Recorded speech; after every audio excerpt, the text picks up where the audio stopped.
말씀으로 인도해 주신 우리 귀한 우리 하나님께 다시 한번 감사를 드립니다.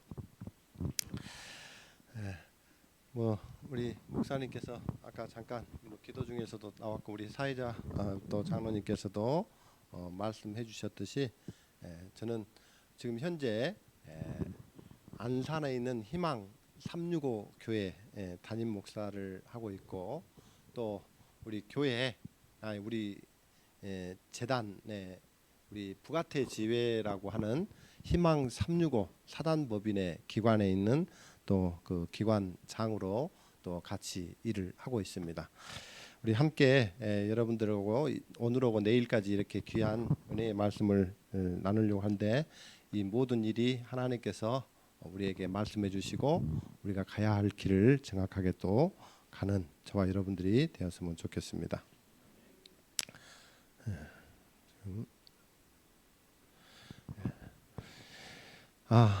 제가 서울 이제 안산에서 안성을 거쳐서 이게 울산에 이렇게 오게 됐는데요. 제가 이 길을 알고 왔을까요? 모르고 왔을까요? 예? 저는 원래 저 혼자 스스로 찾아오라고 했으면 아마 못 찾아왔을 것인데 누구의 도움을 받았을 것 같아요? 내비게이션의 도움을 받아서 내비게이션에 안내되는 그 길의 목적지를 믿고 따라왔어요.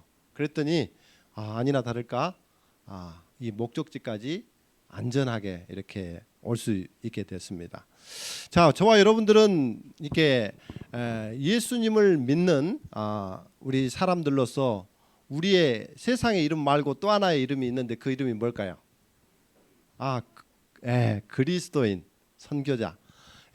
그리스도인이라는 이름을 가지고 있어요. 예수님을 믿는 사람들이에요. 그래서 예수님께서 우리에게 말씀해 주시고 그 능력에 힘입어서 살아가는 사람들이 우리 그리스도인들이 인 것입니다. 근데 이 그리스도인들도 우리가 가야 할 우리 본향이 있는 거 맞잖아요. 그렇죠? 근데 거기에도 길이 있더라고, 길이. 근데 그 길을 알아야지 가지, 알지 못하면 갈 수가 없는 거예요. 그래서 제가 내비게이션을 의지해서 믿고 여기에까지 온 것처럼 우리도 이 성경이라는 내비게이션을 가지고 우리 예수님께서 말씀해 주신 그 길을 따라 묵묵히 알지 못했다 할지라도 그 길을 따라갔을 때 어떻게 되는 거예요? 우리가 우리의 본향에 이르게 된다는 사실을 오늘 저와 여러분들이 같이 공감하고 믿었으면 좋겠습니다. 자, 우리 요한복음 14장 5절에 보게 되면, 우리 요한복음 14장은 예수님께서 하늘로 승천하시기 전에 우리 제자들에게 이제 이야기한 그런 내용 가운데 하나인데요. 예수님이 이제 십자가에 돌아가신 다음에 부활하시고 이제 승천하려고 하시는데, 그때 우리 도마가 예수님을 이제 못 보게 됐으면 이제 어떻게 될까? 그런 걱정 속에서 이런 질문을 하게 되죠. 요한복음 14장 5절에 보게 되면 도마가 이르되 주여 주께서 어디로 가시는지 우리가 알지 못하거늘 그 길을 어찌 알겠삼나이까. 여기 그 절에 보면 14절 1절에 보면 너희는 마음에 근심하지 말라. 하나님을 믿으니 또 나를 믿으라. 내 아버지 집에 거할 곳이 많도다. 그렇지 않으면 너희에게 일렀으리라. 내가 너희를 위하여 거처를 예비하러 가노니 가서 너희를 위하여 거처를 예비하면 내가 다시 와서 너희를 내게로 영접하여 나 있는 곳에 너희도 있게 하리라. 내가 어디로 가든지 그 길을 너희가 아느니라. 그래서 예수님께서는 그 길을 분명히 이 성경을 통해서 가르쳐 주셨어요. 근데 이 도마가 이렇게 이야기하는 겁니다. 도마가 이르되 주여 주께서 어디로 가시는지 우리가 알지 못하거늘 그 길을 어찌 알겠사옵나이까. 이렇게 이야기했을 때 예수님께서 어떻게 대답했을까요? 14장 6절에 보게 되면 예수께서 이르시되 내가 곧 길이요 진리요 생명이니 이렇게 이야기했어요. 그리고 또 덧붙이셨어요. 14장 9절 내가 이렇게 오래 너희와 함께 있으되 네가 나를 알지 못하느냐. 자, 우리는 이제 예수님께서 다시 우리를 데리러 오시겠다고 약속하신 그 재림의 약속을 가지고 우리가 열심히 예수님 오실 때까지 이 성경의 내비게이션을 가지고 살아가는 사람들이 바로 그리스도인들입니다.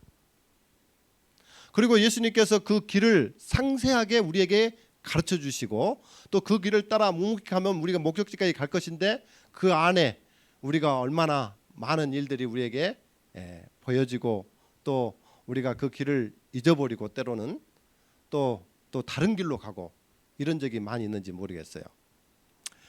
저는 이 말씀을 보면서 이 시대에 맞는 이 그리스도인으로서 그 가야 할 길, 이 선교적인 그런 말씀들 분명히 우리에게 해주셨습니다. 그래서 우리에게 마지막 사명도 우리에게 주셨고 그 일을 우리 다른 어떤 피조물에게 맡기지 않고 우리 인간에게 맡기셨어요. 그리스도인들에게 맡기신 것이죠. 그래서 예수님께서는 예수님이 오실 때까지 우리가 어떻게 해야 될지를 이 기발한 전도 방법도 말씀해 주셨고 또 예수님께서 말씀하신 우리가 예수님의 복음을 전해야 된 참 성공의 비결도 말씀해 주셨어요. 그런데도 불구하고 수없이 많은 사람들이 예수님을 믿고 난 다음에 예수님을 어떻게 증거해야 될지, 이 지역사회에서 어떻게 예수님을 증거하고 또 전도하며 우리가 그 사명을 감당해야 될지 계속 도마처럼 물을 수도 있다는 것이죠. 그리고 그 길을 찾기 위해서 수많은 사람들이 연구를 하고 있습니다. 그러나 그 기발한 방법도 이 시대에 따라 잊혀지고 또 묻혀지면서 여전히 똑같은 질문만 계속하고 있는 것이 바로 오늘날의 현실인 것 같아요. 그런 시대가 지나도 예수님은 한결같이 말씀하십니다. 예수님께서는 이미 성경을 통해서 우리에게 말씀해 주셨고 그 방법들을 우리에게 가르쳐 주셨습니다. 그러면서 예수님께서는 계속해서 그 방법을 배우며 예수님의 재림을 기다리는 이 그리스도인의 삶을 살라고 말씀하십니다. 그래서 엘렌 화이트는 이 다른 말을 안 하고 계속해서 예수님의 방법, 그리스도의 방법을 배우라고 합니다. 우리가 그리스도 교육의 방법을 따르고 그분의 모본을 따라야 할 중요한 때가 있었다면 바로 지금 이때이다. 만일 그대들이 효과적으로 백성을 접촉하려면 하나님 앞에서 그대의 마음을 겸손히 하고 주님의 방법을 배우라. 그리스도께서 수고하신 방법과 백성을 접촉하신 방법을 연구함으로 우리의 사업을 위한 많은 교훈을 깨닫게 될 것이다. 사람들은 진리를 발견했다는 확신을 가지고 따라다녔다. 그리스도께서는 수고하셔서 그처럼 많은 사람들을 당신께로 이끌 수 있었던 것은 단순성과 열성이었다라고 말씀하셨습니다.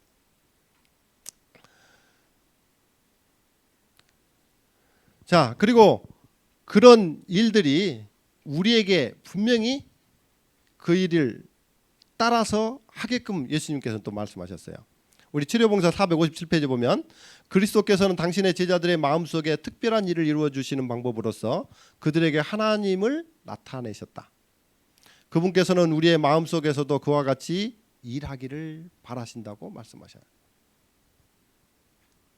그래서 저는 이 말씀을 듣고 제가 이제 시골에 이 적은 이 교회에 제가 이렇게 부름을 받고 그 교회를 가게 됐습니다.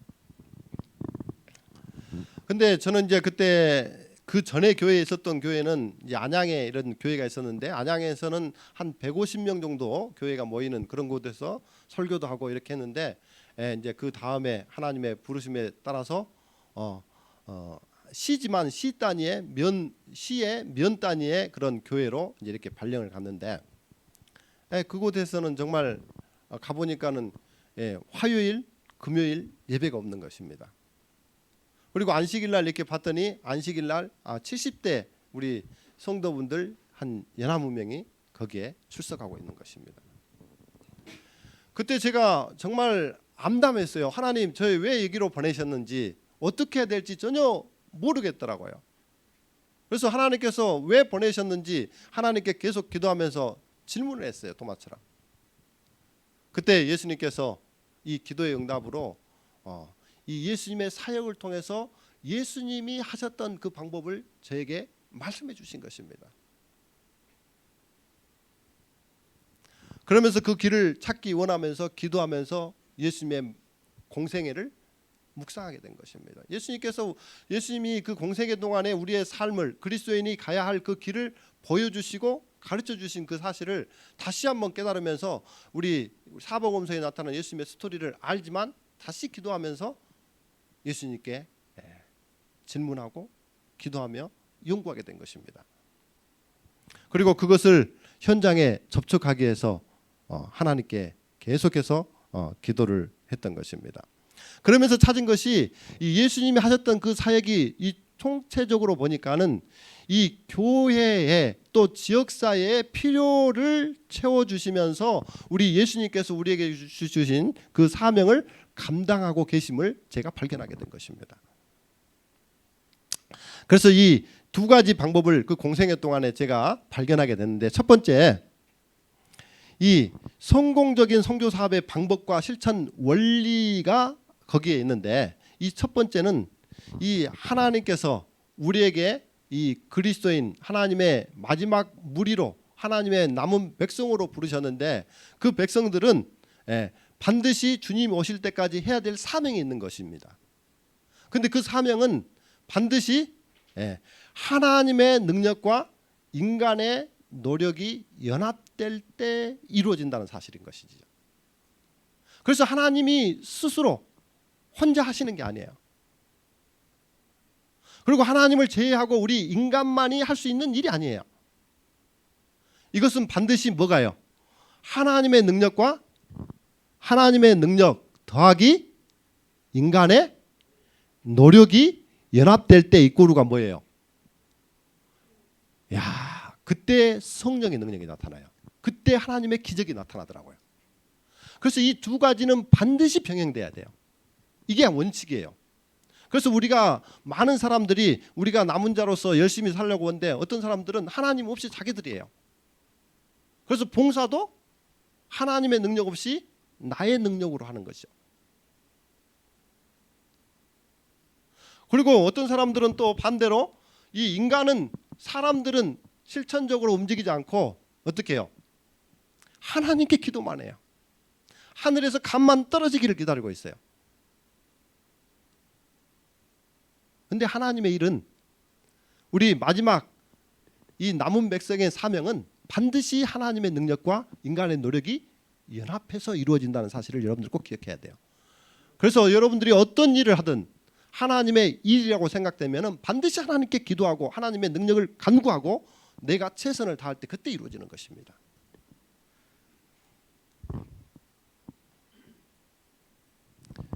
실제 우리 마태복음 28장 18절로 20절에 보면, 예수께서 나와 말씀하여 이르시되 하늘과 땅의 모든 권세를 내게 주셨으니 그러므로 너희는 가서 모든 민족을 제자로 삼아 아버지와 아들과 성령의 이름으로 침례를 베풀고 내가 너희에게 분부한 모든 것을 가르쳐 지키게 하라.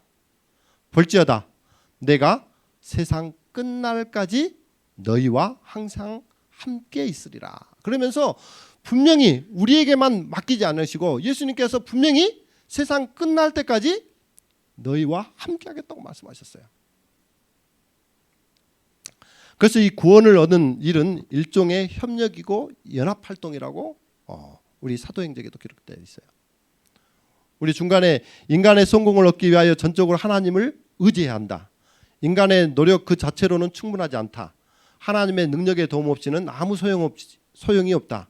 하나님께서 일하시고 누가 일해야 된다? 인간이 일해야 된다. 이게 첫 번째입니다. 두 번째는 뭘까요? 예수님께서 하셨던 그 사역은 정말 모든 사역이 바로 사람들의 실제적인 필요를 충족시킴으로 그 복음 사역이 이루어졌다는 사실을 발견하게 된 거예요. 한번 볼까요? 우리 예수님의 선교 사명을 성취시키는 재림교회 성장학 72페이지에 보게 되면, 각 교회는 사람들의 실제적인 필요를 충족시키는 능력 이상으로 성장한다 못한다. 그 사람의 필요를 충족시키는 그 능력 이상으로 성장하지가 않는다는 거죠. 반드시 지역사회에 존재하는 이 필요를 깨닫고 그 필요를 충족시키기에 노력해야 한다. 교회에 다니지 않는 대다수의 사람들은 우선 그들의 필요가 충족되는 지점에서 만나지 않으면 절대 복음에 반응하지 않을 것이다. 이렇게 기록이 되어 있어요. 이것은 바로 그들의 필요를 채워서 그들과 함께 섞이고 또 예수님의 사랑을 증거하고 나누고 했을 때 신뢰가 생기고 그 신뢰를 통해서 우리가 복음을 증거해야 된다는 것을 이 책은 이야기하고 있지만 그것이 바로 예수님의 사역을 통해서 가르쳐 주셨던 내용인 것을 보게 됩니다. 한번 또 우리 마태복음 4장 23절을 한번 볼까요? 여기 보면 예수께서 온 갈릴리를 두루 다니사 그들의 회당에서 가르치시며 천국 복음을 전파하시며 백성 중에 모든 병과 모든 약한 것을 고치시니. 저는 이 말씀을 묵상하면서 예수님께서 어떤 필요를 채우면서 선교를 했는지 발견하게 된 거예요. 자, 여기 보니까 4장 23절을 해부해 보니까 예수님께서 온 갈릴리를 두루 다니셨다고 이야기했어요. 아마 우리 여기 세울사람교회 걷기 맨발 걷기 여기 지금 이렇게 동호회도 하고 이렇게 하시고 있는 거 보니까 여기도 예수님께서 하셨던 첫 번째 그거는 이 두루 다니시면서 걸었던 것을 보게 됩니다. 이것은 그들이 사회적으로 필요했던 것들을 이 사회적인 필요를 채운 것을 제가 발견하게 된 거예요. 그리고 그들의 회당에서 가르쳤다는 것은 이 정신적인 필요를 채워주신 겁니다. 그리고 천국 복음을 전파했다는 것은 그들이 이 육적으로 세상이 끝나는 것이 아니라 영적으로 우리가 주님을 맞이하고 하늘에서 영원히 함께 하실 수 있는 그런 이 영적인 필요를 또 채워주신 거예요. 그 다음에 마지막에 어떻게 해요? 백성 중에 모든 병과 약한 것을 고쳐주셨다고 그랬어요. 이것은 그 육체적인 이 신체적인 필요를 채우시면서 그들과 섞이신 것입니다.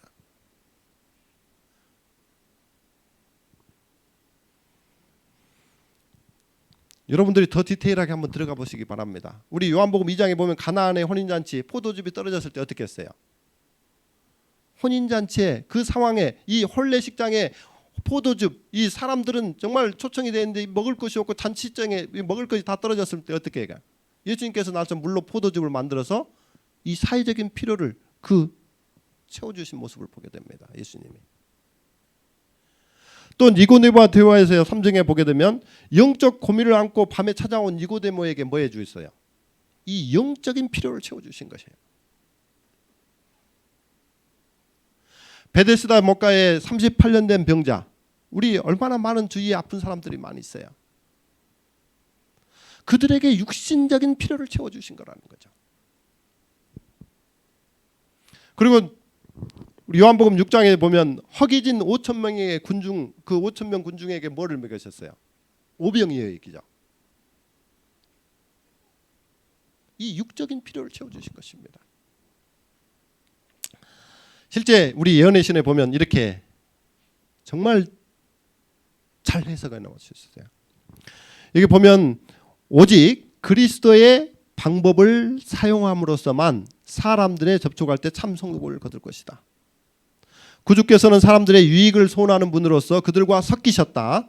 그분께서는 그들에 대한 당신의 동정심을 보여주시고 그들의 필요를 따라 봉사하시고 그들의 신임을 얻으셨다. 그 후에 그분께서는 뭐 했다고요? 나를 따라오라는 성교를 적용한 것입니다.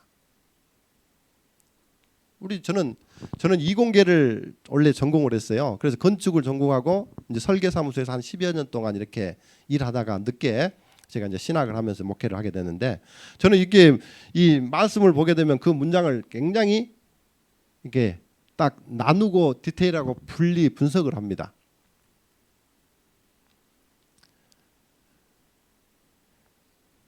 근데 여기 보면 예수님께서 참 성공으로 우리가 정말 마지막 우리에게 맡겨진 그 사명을 우리에게 맡기셨는데 분명히 예수님께서 함께 하신다고 말씀하셨고 그 사명을 어떻게 해야 될 것인지 예수님께서는 구체적으로 성경에서 예언의 신에서 정확하게 우리에게 말씀해 주고 있어요. 그것을 따라하고 순종하면 됩니다. 자, 먼저 우리가 사람들의 유익을 소원하는 분으로서 그들과 섞이셨다고 했어요. 그래서 우리가 지역사회에 섞이셔야 돼요. 우리가 진리를 증거하고 진리를 나누기 위해서 어떻게 해요? 우리 들을 사람, 그 예수님을 모르고 죽어가는 많은 사람들에게 복음을 증거하고 나누기 위해서는 지역에 섞여야 되는 것입니다. 제가 흔히 이렇게 이야기를 자주 해요. 우리 교단의 대표 회장님이 계세요. 목사님이 계시죠. 그분이 여기 세울사람교회 여기 골목에 가갖고 제가 제7회 안식일 예수 재림교회 연합회 회장 목사입니다 하고서 교회 좀 나오십시오. 이렇게 하면 어떻게 할까요? 어떻게 할까요? 우리 제7일 안식일 예수 재림교회 연합회 대표 목사님 회장님이 오셨으니까 교회에 얼른 나올 수 있을까요? 무슨 소리인지 아마 그 말도 못할 것이고 또 그렇게 한다 할지라도 어떻게 해요? 아마 반응하지 않을 겁니다. 근데 여기에 보니까는 예수님께서 그래서 우리에게 분명히 말씀해 주셨어요. 생애를 통해서도 가르쳐 주셨는데 여기 보니까는 우리의 유익이 아니라 누구의 유익을? 상대방의 유익을 가지고 그들과 섞이셨다는 거예요. 근데 많은 교회들이 어떻게 해요? 우리가 만들어 놓고 그 사람들을 우리의 필요를 따라서 찾아오게끔 만들려고 해요. 이게 잘못된 거죠. 근데 예수님이 가르쳐 주셨던 그 방법은 그들의 필요예요. 나의 필요가 아니라 교회의 필요가 아니라 그들의 지역사회의 필요가 뭔지를 가지고 접촉하는 거였어요. 이게 굉장히 중요해요. 그리스도께서는 유대인이셨으나 예수님께서 사마리아인들과 섞이셨어요.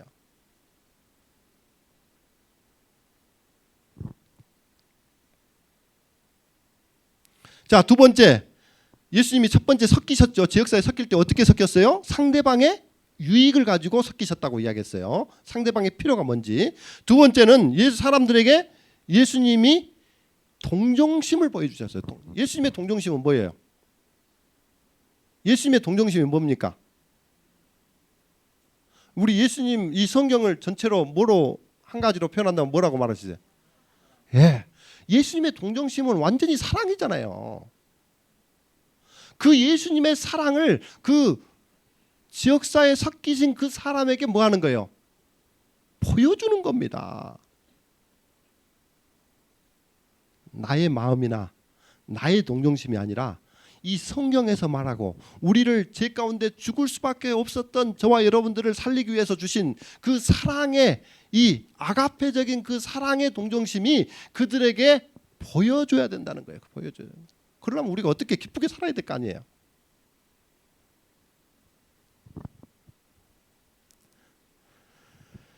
자, 뭐 예언의 신에 뭐 그런 이야기들이 굉장히 많이 나왔는데 시간 관계상 제가 넘어가고 세 번째는 뭐예요? 사람들의 필요. 여기도 우리 교회의 필요가 나의 필요가 아니라 누구의 필요예요? 지역사회 사람들의 필요한 것입니다. 우리 아까 맨발 걷기도 이 지역에 지금 많은 환자들이 있고 너무 많은 사람들이 건강을 잃어버리고 있는 사람들에게 건강의 필요, 그들의 필요한 겁니다. 우리가 필요한 게 아니에요. 그런 필요를 가지고 접근하고 만나고 섞이셔야 된다는 거죠. 그게 핵심이에요. 그래서 나가 아니라 내가 필요한 봉사가 아니라 우리가 필요한 봉사가 아니라 여기 보면 상대방의 필요에 따라서 가는 거야. 그래서 상대방이 뭐가 필요한지를 보는 거죠. 주변 사람 그분하고 우리가 만나고 복음 전하려면 그들이 필요가 뭔지를 계속해서 찾고 발견해야 돼요. 여러분들 남녀 간의 사랑이 어떻게 이루어집니까? 그 남녀 간의 사랑이 좋아지고 하게 되면은 그 여자가 그 친구가 뭐를 좋아하는지 굉장히 연구들 많이 하잖아요. 맞아요, 안 맞아요? 그러면서 거기가 좋아하는 것들을 찾아서 뭐 하는 거예요? 계속해서 나누는 거잖아요. 둘이 좋아하는데 그 사람이 싫어하는 거 하는 사람 있어요, 없어요? 그 사람은 지혜롭지 못할 거예요, 아마. 그래서 그가 필요한 거를 가지고 가야 되는 거죠.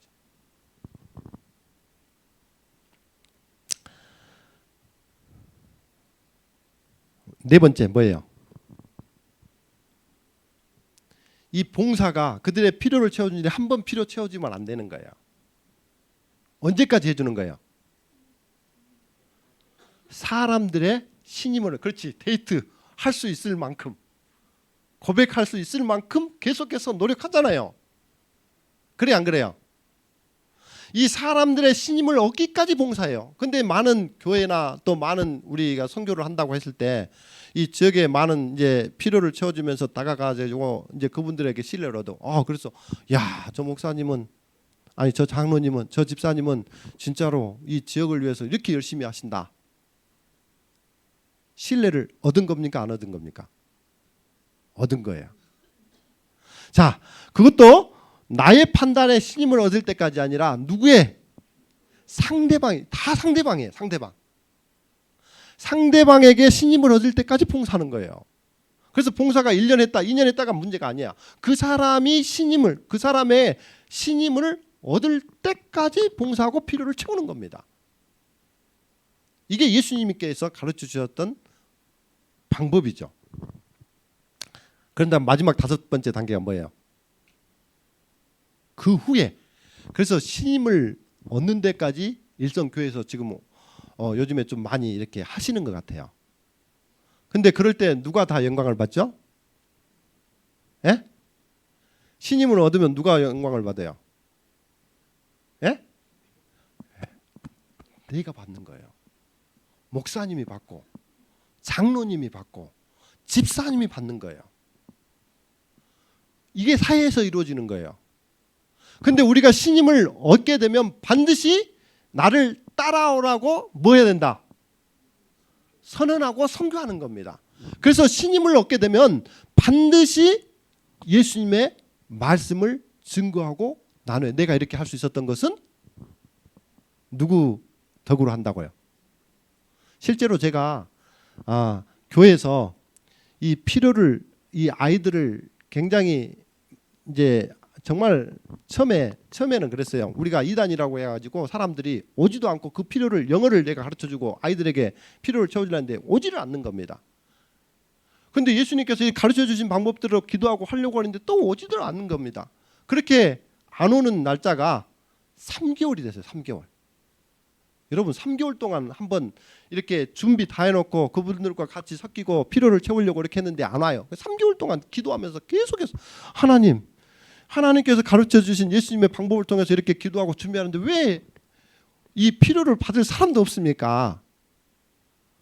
그렇게 기도하면서 또 나가서 팜플렛 떨리고 이렇게 했는데 나중에 그 지역의 필요가 이 영어라는 것을, 이 아이들 청소년들에게 영어라는 것을 알고 있음에도 불구하고 우리 교회가 이단이라고 지역에 소문이 팽배하게 퍼져가지고 이단에서 가르치는 것은 좋은 거라도 안 온다. 이것이 지역에 싹 깔려져 있는 거예요. 그때는 기도해야 돼요. 내가 할 수 없어요. 그러다가 3개월 만에 이 아이 한 학생이 우리 교회를 찾아왔는데 자기는 지역에서 그런 엄청난 소리를 듣고 이렇게 했음에도 불구하고 우리 딸에게, 이 초등학교 5학년밖에 안 되는 그 딸에게, 원어민에게, 우리 필리핀 선교사를 데려다가 이렇게 원어민으로 이렇게 준비하고 다 필요를 채워주기 위해서 준비하고 있었는데 안 오는데 그 선교사 영어를 배우고 싶다고 찾아온 것입니다. 3개월 만에 기도해서. 그래서 그 아이를 기도하면서 학교 수업, 우리 딸 아이처럼 같이 영어 가르치고 우리 자녀처럼 교회 개인 그 과외 학습을 시켜주면서 그 필요를 채워준 겁니다. 그렇게 해서 최선을 다해서 어느덧 이렇게 시간이 됐는데 언제 뭐 기말고사 시험을 왔는가 봐요. 우리는 몰랐죠. 그랬는데 이 아이 평균 한 70점 이렇게 맞았던 그 아이가 5학년이었는데 평균 93점이 나오게 된 거예요. 그래서 이 어머니가 너무 좋아가지고 어떻게 했겠을까요? 저한테 과일 사과 박스 15kg짜리 한 박스 사가지고, 이분은 이제 교인도 아니고 그런데 지금 아이가 이렇게 변화된 모습을 통해서 이 지역의 필요를 채워주니까 이 아이의 그 필요에 대한 고마움 때문에 그걸 사가지고 오면서 아주 저를 몇 번이나 한지 모르겠어요. 그랬는데 이 아이 엄마가 얼마나 좋았는지, 그 딸 아이가 여기 이 선교사를 통해서 영어도 배우고, 또 우리 집사람과 저는 또 우리 한국 학습 지도를 통해서 공부를 이렇게 했는데, 우리는 시험 보려고 준비도 안 하고 시험 보려고 위해서 이렇게 준비하고 그런 것이 아니었는데, 이렇게 하다 보니까 시간이 흘러서 시험을 보게 됐는데, 그런 엄청난 변화가 일어나면서 이 엄마가 그 소식을 듣고 어떻게 했을까요? 소문을 내는 거예요. 여러분, 제가 시켰을까요, 안 시켰을까요? 전혀 안 시켰어요. 이게 복음이에요. 자, 자기 지금 세상에 살아가는 그 딸 하나가 변화되는 그런 모습 속에서 너무나도 흥분되고 너무나도 기분 좋고, 그것을 말하지 말라게도 전하고 싶은 것이 복음이에요. 근데 저와 여러분들은 어떻게 해요? 이 세상에 어떤 것도 바꿀 수 없는 그런 이 믿음으로 우리가 영원한 생명을 취하는 저와 여러분들 맞습니까? 그러면 세상에 어떤 거하고 바꿀 수 있겠습니까? 그런데 그렇게 엄청난 것을 얻었음에도 불구하고 누구한테 말을 못해요. 이게 복음이 아니에요.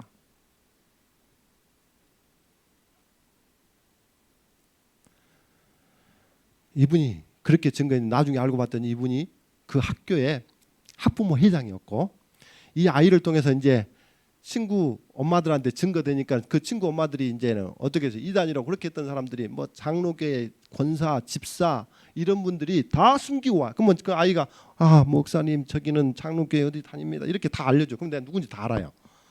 그렇게 왔는데 이분들이 와서 제가 이제 다 알고 제가 상담을 하죠. 여기 이제 오고 싶어서 자기들도 배우고 싶다는 거예요.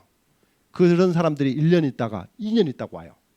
그렇게 재고 오고 싶어도 나중에는 이제 오고 싶은데 오지 못하고, 그래서 숨겨서 딱 오기는 왔는데 어떻게 해요? 내가 이제 저분은 어디 장로교회 집사라고 알고 애들한테 다 들어서 알겠네. 내가 뭐 물어본 것도 아닌데 쟤네들이 다 말해줘요. 그래서 우리가 매주 이렇게 매일 이렇게 영어도 가르치고 주고 이렇게 하고는 하지만, 우리가 토요일 날 아이들의 인성교육 차원에서 패스파인더라는 것을 한다. 그런 것도 하고, 또 일요일 날 우리가 그런 아이들이 있으니까 일요일 날 우리가 저도 쉬어야 되는데 쉬지 않고 계속 아이들을 데리고 어디 뭐 에버랜드든 이런 데를 계속 가요. 그 교회 못 가게. 그렇게 했는데, 당신 일요일 날 이렇게 행사가 있고 그런데 거기도 참석할 수 있냐? 전에는 이제 그렇게 말했으면 그렇게 말 못했을 것인데, 뭐라고 하냐면 얼마나 들어오고 싶었는지, 목사님 충분히 참석하지. 근데 내가 들어보니 이게 교회도 다니고 그러신다는 그런 이야기도 들었는데 그런 거 맞습니까? 그랬더니 거짓말은 못 치고, 네, 제가 집사하긴 하지만 거기서 나한테 이제 이야기하기를 저는 나이롱 집사입니다. 그렇기 때문에 다 참여할 수 있다고 이제 이야기하면서, 그것이 한 사람, 두 사람 소문이 나더니 우리 교단의 뭐 장호원교회 목사님한테 어떻게 사돈의 팔촌까지 연결해가지고 추천서를 받아갖고 오고, 그 다음에 저기 어디 뭐 태능교회 또 울산교회 사돈의 팔촌이 거기 우리 안식일교회 재림교회 장로님이신데 하고서 인맥을 다 가져가지고 사람들이 이제 그때부터 줄을 서가지고 아주 엄청난 인원이 몰려들기 시작한 거예요. 지역에 피를 채우니. 그래서 30명이 넘어가 버렸어요. 그래서 제가 감당이 안 되더라고요. 그래서 30명 이상은 이제 수도하고 있다가 얘들이 나가게 되면 들어올 수 있도록 이렇게 이야기했더니, 또 지역에 소문 나가지고 이제 들어올 수도 없다 그래갖고 이제 난리가 나가지고 아주 모든 인맥 뭐 그러면서 이제 그 순위 안에 들어오려고 이제 토요일 날 먼저 그 활동에 참여하게 되면서 엄마들이 와서 잘 보이게 하려고 하는 그런 이제 이 상황으로 바뀌게 된 거예요. 그러다가 이 5명 정도가 이제 헤드 이렇게 좀 리드하는 그 학부모들이 있었어요. 그분들에게 이제 이렇게 열심히 베풀고 있는데 주변에 학원에서 반대를 하고 민원을 넣어서 우리한테 감사도 하고, 우리가 이게 교회인데 학원들을 못 살게 하는 그런 것처럼, 그때 우리가 교재비를 받았어요. 무료로 해줬으면 문제가 안 되는데 이 교재비만 받고 무료로 다 해줬는데, 이 교재비 받는 것 때문에 항상 저기 뭐 신고해갖고 저기 뭐 감사가 나왔을 때 그거에 대해서 떳떳하지 못하더라고요. 그래서 이거를 하면 안 되겠다. 하나님께 욕되면 안 되고, 우리가 이렇게 교회인데 더 복을 끼쳐야 되는 것인데 이 교재 때문에 교제 받은 것 때문에 학원 사업자도 안 내고 이렇게 돈 벌어서 한 것처럼 느껴갖고 하나님께 욕되면 안 되겠다. 그러면서 제가 어떤 생각을 했냐면은 하나님, 제가 그거를 안 받아야 되겠습니다. 그렇지만 이것이 하나님께 영광이 됐으면 좋겠습니다. 기도하고 했더니 하나님께서 저에게 어떤 아이디어를 줬냐면은 이분들을 그 헤드 리더에 있는 그 엄마들 5명을 불러다 놓고 좀 상담을 해야 되겠다 하면서 연락을 했더니 그분들은 이제 너무 목사님이 이렇게 지역의 필요를 채워주고 아이들에게 필요를 채워주니까 너무 진짜 아주 뭐 신뢰가 극도로 올라왔어요. 근데 이제 돈을 안 받아야 된다 말을 하는데 그냥 안 받는다 말하면은 이게 또 하나님께 영광이 안 될 것 같아요. 그래서 기도하면서 하나님, 제가 돈을 안 받으려는데 이분들에게 상담을 좀 해서 이분들에게 그런 예수님이 우리 신뢰까지 올라왔던 그 다음 단계, 예수님이 나를 따라오라 하고 말씀하셨던 그 선교의 말을 제가 해야 되겠습니다. 예수님 도와주십시오 하고서 그 사람들을 이제 날짜를 해갖고 모여서 2시에 모이기로 했는데 그분들이 아침 10시에 모여가지고 목사님이 도대체 뭐 때문에 이렇게 뭐 오라고 했는지 이 5명에서 미리 다 모여가지고 회의를 했는가 봐. 도대체 목사님이 왜 불렀을까? 불안해가지고 이제 아이들에게 뭐 이렇게 변수가 생길까봐 불안했었는 모양이야. 그래서 제가 기도하고 일단은 좀 만나자고 했더니 자기들끼리 점심까지 먹고 오후 2시에 약속 시간 저한테 딱 왔더라고요. 5명이 다 앉아 있어요. 그래가지고 그 5명이 앉아서 여기서 이야기를 했어요. 여러분, 제가 이렇게 지역의 교회에서 우리 아이들을 위해서 영어를 가르쳐주고 학습도 지도해주고 그런데 여러분들 그 지역의 필요가 충만히 이렇게 채워지고 있는 건가요? 이렇게 물어봤더니 뭐라 했겠어요? 그 옆에 있는 학부모들이 합창처럼 합창처럼 아휴 목사님 좀 말할 것이 없다. 이거는 너무나도 우리가 너무 감사하고 이 지역에는 정말 이런 것이 없어서 저희들 너무나도 행복하고 우리 목사님 너무 감사하게 생각하고 있다. 이런 이야기를 이구동성을 이야기하는 겁니다. 그래서 이제 그렇게 이야기를 하니까 그래요. 잘 됐습니다. 그런데 제가 오늘부로 여러분들 이렇게 학교 이게 영어를 배우고 있는데 이제는 제가 어느 시점까지 왔으니까 교재 값도 안 받고 여러분들을 좀 아이들을 이렇게 필요를 채워주려고 합니다. 그 말이 떨어진과 동시에 이분들이 뭐라고 하냐면은 아이고 안 됩니다 목사님, 이것마저 안 받으면 저희가 목사님 얼굴 볼 면목이 없다는 거예요. 면목이. 그래가지고 목사님 그것만 제발 거둬주십시오.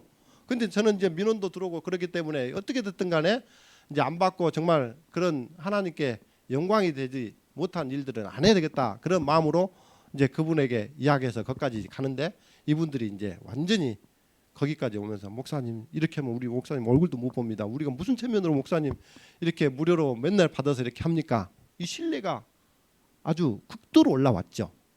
그렇게 됐을 때 제가 뭐라고 할게요?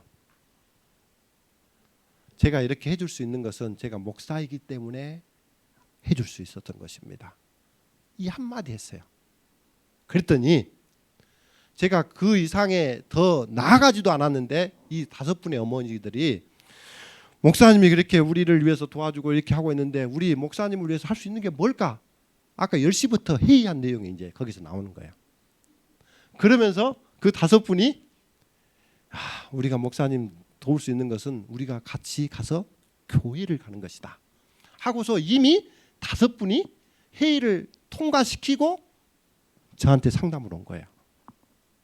이게 바로 신뢰가 거기까지 아까 그런 교제를 통해서 우리가 단체 프로그램을 통해서도 다 똑같아요. 그렇게 되면은 거기까지 올라왔을 때 그렇게 이야기했을 때 예수님의 아까 방법은 참 성공적인 방법이라고 직접 말씀해 주셨잖아요. 또 예수님이 그렇게 사역을 하셨고 해가지고 그 사람들이 5명이 아이들 2명씩 그러니까 한 가족이 3명이잖아요. 3명씩 우리 그때 11명이 교회 우리 전체 교인인데 5명 곱하기 3 하면 3, 5, 15 배가 운동이 한 방에 된 거예요.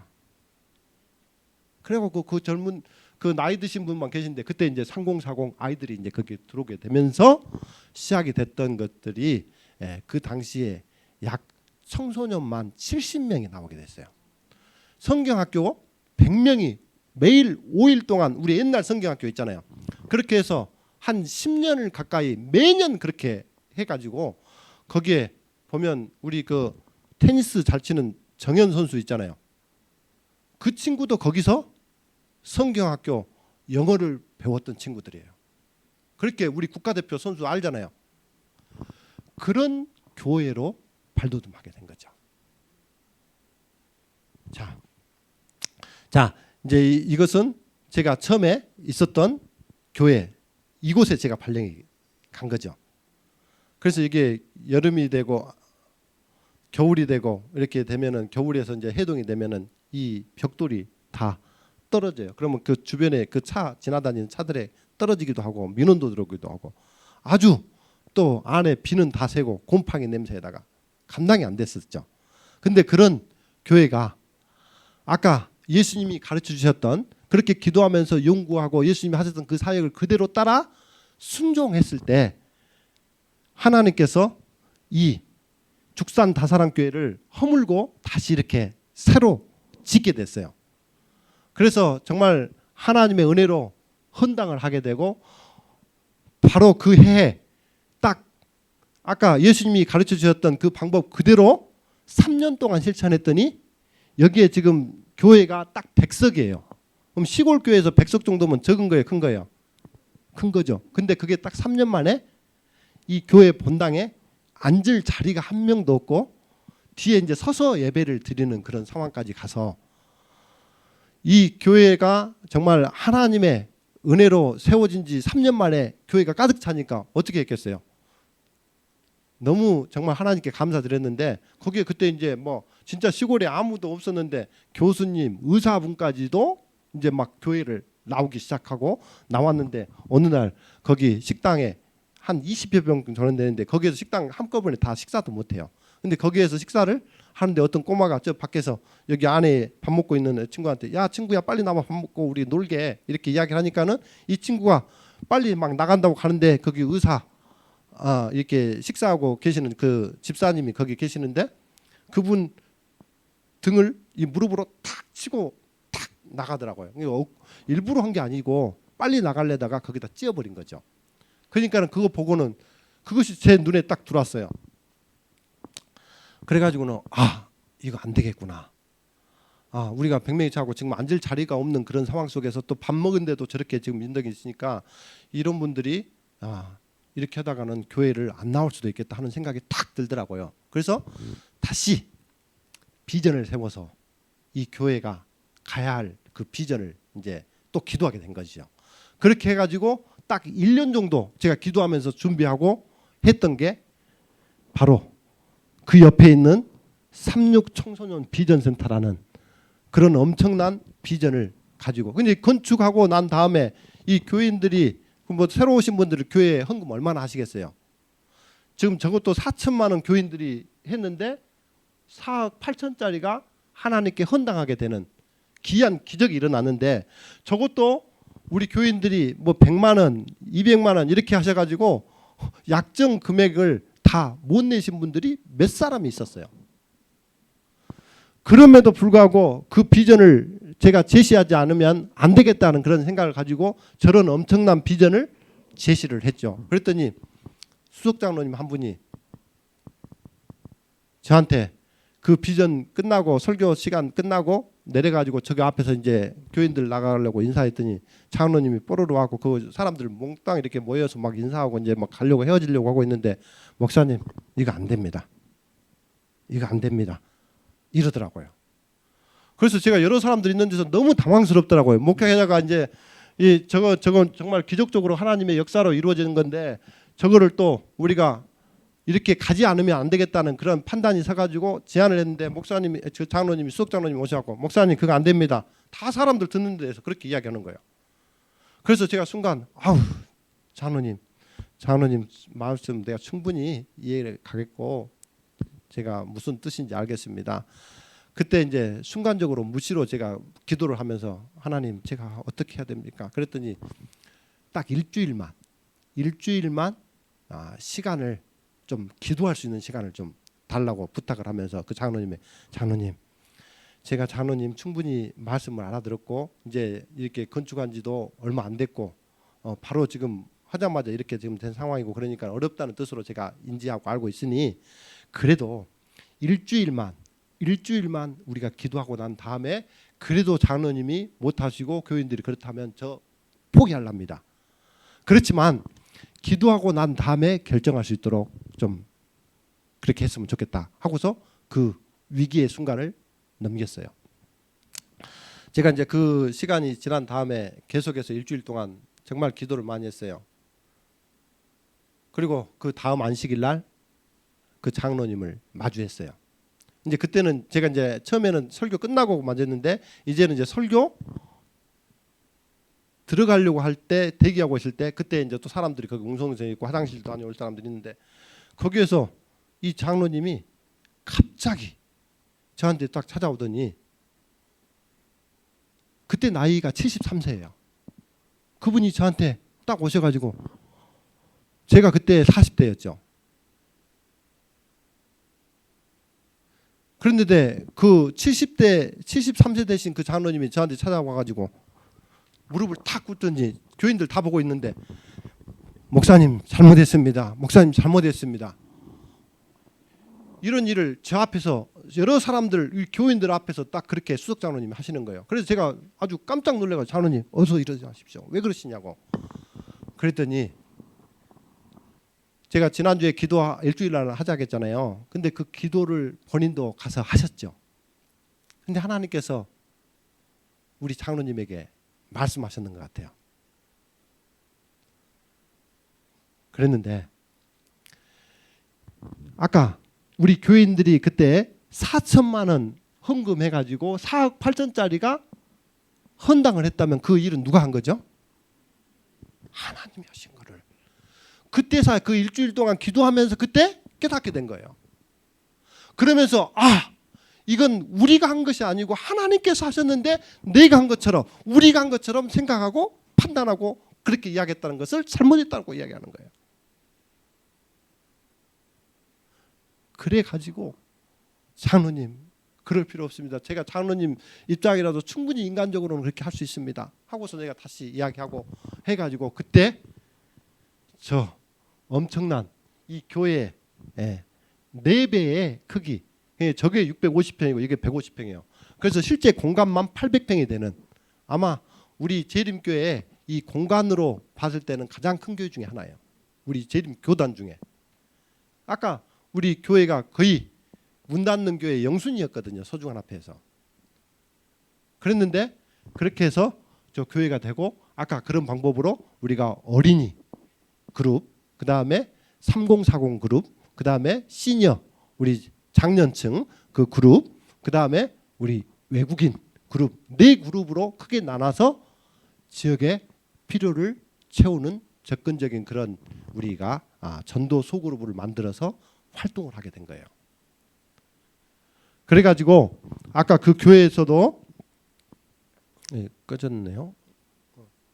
이제 이 교회 예배당 우리 지금 새로 지어진 그 교회 공간이 한 450석 정도 되는 그런 공간입니다. 교회가 그러니까 굉장히 크겠죠. 여기도 좀 큰데 그렇게 해가지고 우리가 이제 입당 예배를 드리고 해서 똑같이 이제 아동 청소년 그룹에 이런 이제 그 아까 청소년들 이렇게 많이 왔다고 했잖아요. 그런 애들을 데리고 패스파인더를 조직하고 그 아이들을 통해서 합창단을 최초로 우리 자체 교회 아이들 한 명도 없고 어른들 평균 70대 19명 계시는 그곳에서 시작이 된 것인데 청소년들이 70명 가까이 된 겁니다.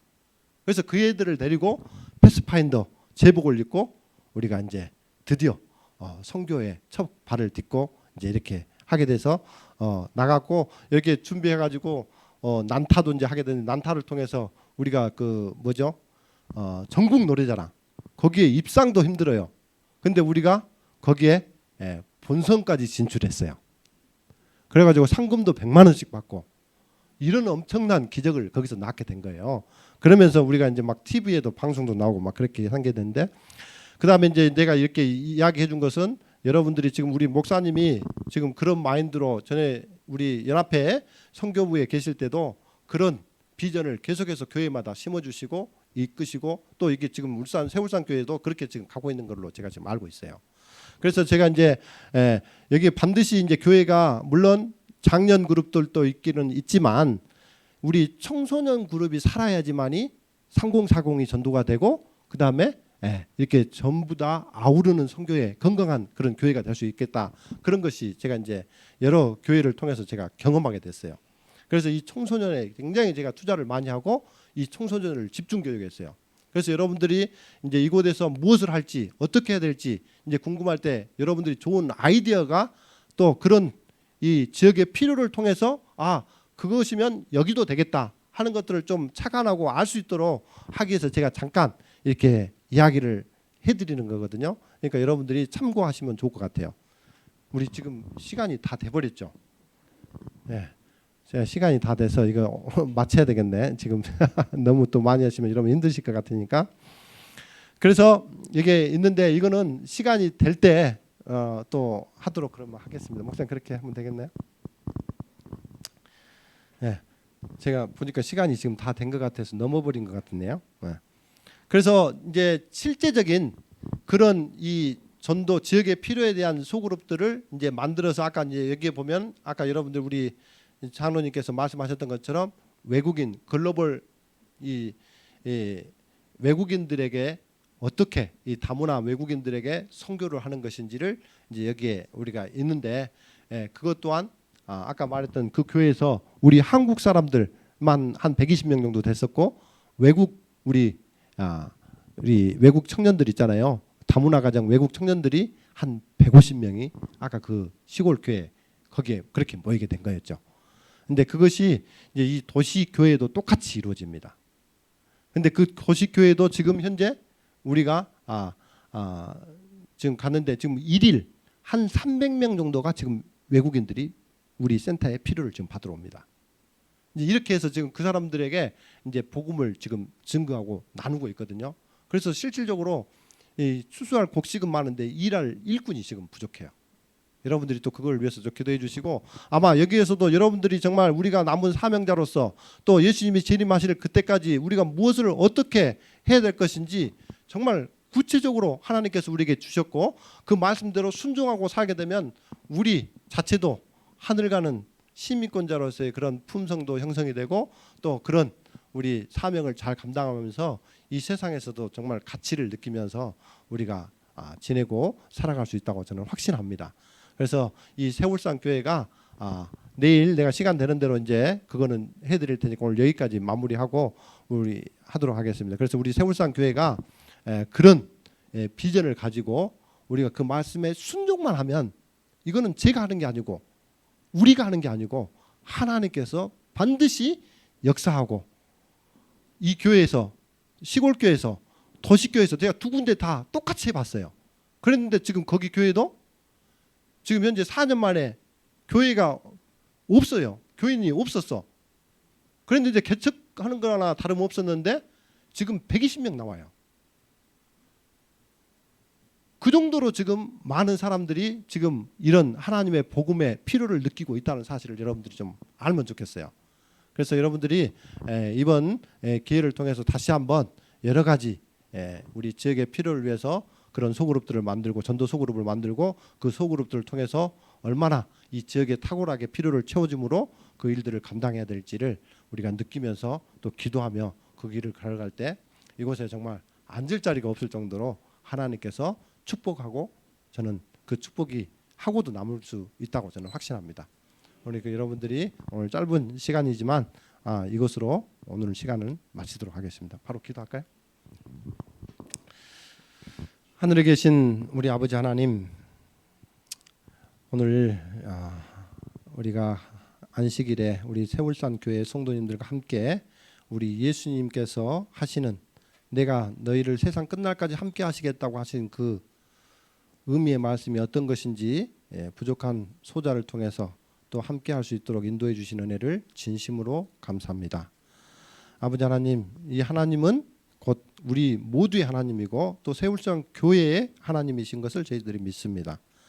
우리가 그 사실을 믿고 순종했을 때 아까 하나님의 능력의 간구와 또 우리 인간이 정말 부족하지만 최선을 다할 때 하나님께서 그 엄청난 성령의 역사를 이루시는 것을 저희들 확신합니다. 우리 세울산 교회가 기도하며 지금 찾고 그 일을 갈구하는 그 길을 주님께서 밝히 비춰주시고 그 길을 찾아 그 길을 따라갈 때 우리가 주의 사명자로서의 그 역할을 잘 감당하는 우리 교회가 될 수 있도록 주님 축복해 주시옵소서. 특별히 우리 목사님을 비롯해서 또 모든 장로님 또 집사님들 성도님들 함께 이 사역에 동참해서 우리 하나님의 남은 백성으로서의 그런 삶을 잘 살아갈 수 있도록 주님 축복해 주시옵소서. 사랑이 많으신 예수님의 이름으로 간절히 기도합니다.